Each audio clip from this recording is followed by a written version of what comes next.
Vai ter carro, vai ter chuva, vai ter raio, vai ter gente tentando te roubar, vai ter pessoa ali com celular procurando Pokémon passando na sua frente.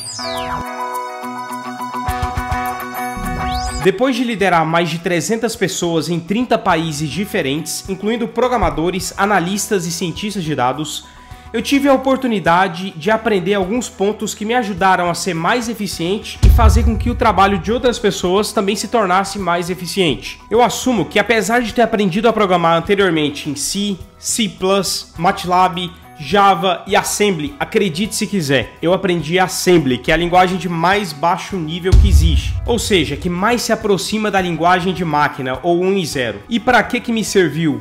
Para nada. Mas enfim, apesar de ter estudado isso tudo, eu não posso dizer que realmente aprendi de forma ideal todas elas.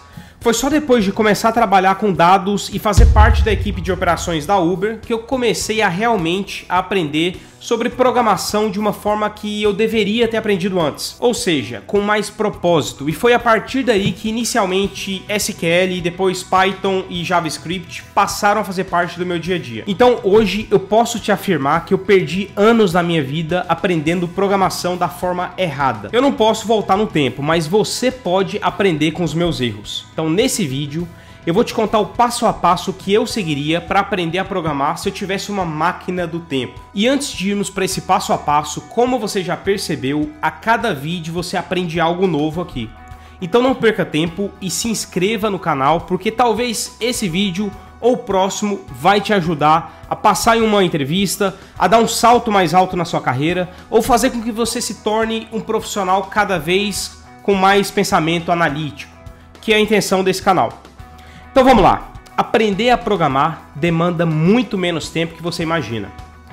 Quando a pessoa segue uma metodologia correta, ela pode aprender a programar de forma consistente em 6 meses ou 1 ano. E eu não estou exagerando, isso é totalmente possível, porque diferente de falar um novo idioma, no qual você precisa improvisar o tempo todo e ter todas essas palavras novas na sua cabeça, na programação você tem tempo para fazer consulta. Você não precisa saber tudo de uma vez. E o ponto mais importante e o maior problema na programação é que você não sabe o que você não sabe. Tente descobrir no macro o que você não sabe, porque aí você pode pesquisar e aprender quando for necessário. A ignorância não está em não saber cada linha de código, e sim em não saber das possibilidades que você tem para resolver cada problema. Então, aprender bem programação é uma combinação de 1. Motivação, 2. Escolher uma linguagem, 3. Aprender a base, 4. Big Picture, que é justamente essa visão macro que eu tô falando aqui, e 5. Praticar e preferencialmente trabalhar com isso o mais rápido possível. Então, começando no primeiro ponto, o que é essa motivação? Não é basicamente falar eu tô motivado e simplesmente sair falando isso. É realmente se perguntar para que você precisa aprender programação. E a melhor pergunta que existe para isso é: que tipos de problemas eu preciso resolver? Em que carreira eu quero entrar? Se você tenta aprender uma linguagem simplesmente por aprender, como eu fiz no passado e também na faculdade, é muito provável que você vá abandonar tudo no meio do caminho. E combinado com essa motivação, você tem que ir para um segundo passo, que é justamente escolher uma primeira linguagem. E uma dica de ouro aqui é: aprenda uma ou no máximo 2 de cada vez. Como eu posso saber qual que é a melhor linguagem para mim? A resposta é a combinação de 2 fatores. Escolher uma linguagem amplamente utilizada, e o segundo fator, ele vai depender das suas necessidades e da carreira que você escolher para você. Olha que bacana esse gráfico que eu estou colocando aqui.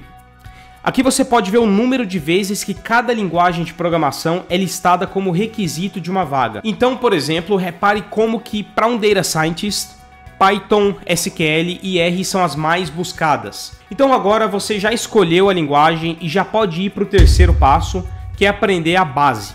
Para isso, eu te recomendo escolher um bom livro ou um bom curso, ou os dois. Existem bons cursos online por aí, que podem te colocar numa boa trilha. Para muita gente isso funciona muito bem, mas considere esses 4 pontos antes de começar. Primeiro, você não precisa de curso para aprender. Eu recomendo um bom livro, pelo menos, para isso te ajudar a ter uma disciplina e para saber o que você tem que aprender, para você conhecer bem qual que é o conteúdo que cobre esse básico. Segundo ponto, cuidado, porque tem muito pilantra por aí. Eu falei sobre esse tema no vídeo passado, sobre esses cursos aí, tá cheio de curso online aí que não vale nada. Pesquise sobre a pessoa e sobre o curso. Então nesse vídeo anterior, que eu vou deixar aí em cima, eu falo sobre esse tema. Terceiro ponto, você precisa da prática para aprender. Então já de início, escolha uma IDE ou IDE, que é Integrated Development Environment, que é basicamente o local onde você vai escrever seu código. Existem várias por aí, tem open source, de graça, tem paga, fica a sua preferência. Algumas recomendações relacionadas com o que eu utilizo no meu dia a dia. Para SQL eu já tentei várias, incluindo pagas, grátis, e hoje para o que eu utilizo, que é basicamente em PostgreSQL, tem uma chamada pgadmin, que resolve tudo e é de graça. Então, essa já resolve meus problemas, tem várias outras. Para Python existem duas bastante utilizadas, que são Jupyter Notebook, que você acessa pelo seu próprio navegador, bem fácil de usar também, e a Visual Studio, que é provavelmente a mais utilizada do mundo. Quarto ponto, saiba separar o que é algoritmo e o que é sintaxe e o que é semântica. Por que eu falo isso? Algoritmo é basicamente o passo a passo do que você tem que fazer. Por exemplo, um algoritmo para trocar uma lâmpada da sua casa pode ser basicamente, passo 1, verificar se a lâmpada está realmente queimada. Então você vai lá no interruptor, verifica se está queimada. 2, se a lâmpada estiver queimada, pegar uma escada, uma cadeira, qualquer coisa ali e colocar abaixo dessa lâmpada. 3, pegar a outra lâmpada. 4, subir na escada com a lâmpada nova. 5, trocar a lâmpada. Esse exemplo é muito simples, mas serve para mostrar para a gente o que é o algoritmo. E da programação, você conhecer somente os códigos, a semântica, não vai adiantar nada se você não consegue ter a cabeça de um programador, de um resolvedor de problemas na programação. Por isso que não adianta você sair decorando fórmulas de Excel, por exemplo, se você não sabe a hora de usar essas fórmulas. Meu ponto aqui é que o algoritmo é a base de tudo.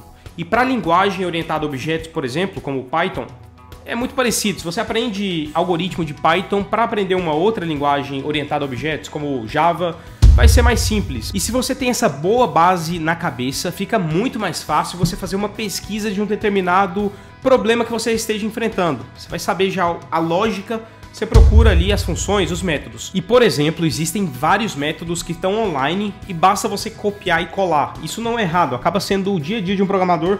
Muitas vezes esse modelo Frankenstein, você pega uma parte de um lugar, outra parte de outro, você não precisa reinventar a roda toda vez que você tiver um problema novo. E por que eu tô falando isso? Se você tem essa mentalidade desde já, você já entra em um patamar lógico completamente diferente de realmente aprender como as coisas funcionam.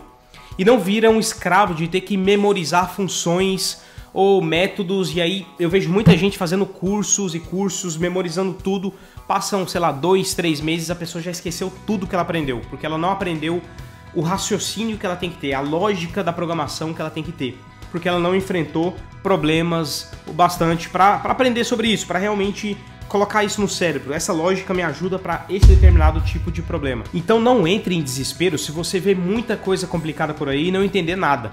Aprender uma linguagem de programação não é tão difícil quanto parece. Para ser honesto, Assembly foi difícil mesmo essa, porque quanto mais eu estudava, menos eu sabia. Mas é o tipo de linguagem que você provavelmente não precisa aprender. Eu estava aprendendo sobre circuito eletrônico e claramente eu não precisava aprender Assembly.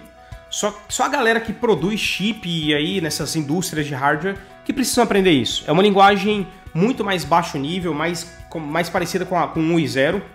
Isso acaba deixando mais complicada, mas uma linguagem como Python, que é provavelmente uma das mais alto nível que existem no mundo, ou seja, muito próxima da nossa linguagem, nesse caso o inglês, fica muito mais fácil, é realmente feita para você aprender de forma simples. Mas vamos lá, eu vou deixar alguns livros bons de Python e de algoritmo em geral na descrição. Fique à vontade para dar uma olhada, para ver, às vezes tem algum livro bom aí para você. Eu super recomendo você ter um livro, pelo menos, para ser esse guia seu na fase inicial. Um exemplo bom e que me ajudou muito, tem esse livro que tem em português, inclusive, chamado Curso Intensivo de Python.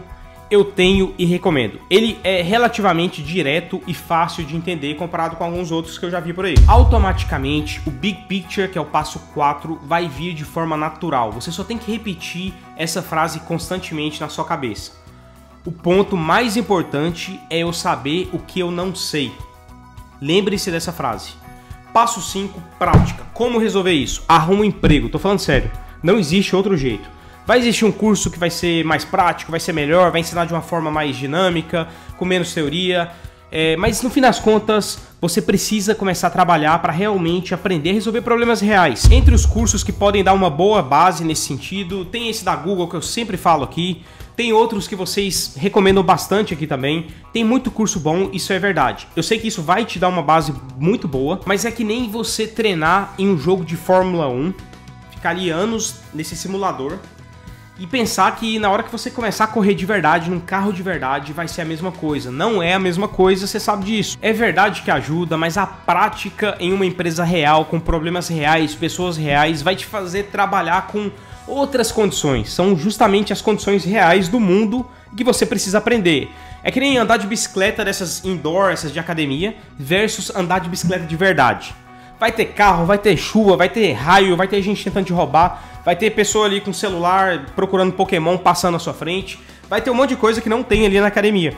Vai ter simplesmente o mundo real. E para te ajudar a se preparar melhor, eu trago vários casos reais aqui no canal. Direto eu trago vídeo falando sobre casos que acontecem em empresas reais. E sobre isso, logo eu trago um outro vídeo falando sobre exemplos reais e algumas formas de praticar melhor para entrevistas. Mas basicamente é isso, coloque a sua mente para passar em uma entrevista e não para se tornar um super gênio daquela linguagem, decorar tudo, que é um dos maiores erros que eu vejo por aí. Se coloque numa posição para passar numa entrevista, o resto se resolve. A demanda do mercado vai te forçar a aprender o resto. Você vai aprender sobre o Big Picture, você vai se conectar com pessoas que já estão na área, isso vai te incentivar a aprender cada vez mais. Quando você perceber, você já vai estar especializada naquela linguagem. Então não se preocupe demais em aprender tudo de uma vez. Quando eu falo aqui 6 meses, 1 ano, você já vai dominar a linguagem, eu me refiro a essa base e essa macro, essa visão total ali do que você pode aprender, saber onde pode procurar. Por isso que aprender inglês também é muito importante, porque vai te conectar, obviamente, a uma comunidade mais forte. Aqui no canal a gente tem essa comunidade que está ficando cada vez mais forte. Muito obrigado pela confiança, obrigado pela inscrição se você já tiver inscrito. Se não tiver ainda, se inscreva para não ficar por fora. Deixa aí nos comentários qual que é o maior desafio que você enfrenta hoje na hora de aprender uma linguagem. Talvez eu não tenha coberto algum ponto aqui, eu respondo todos os comentários aqui no canal. Deixa aí nos comentários, certamente pode virar um próximo vídeo. Um abraço e até o próximo vídeo.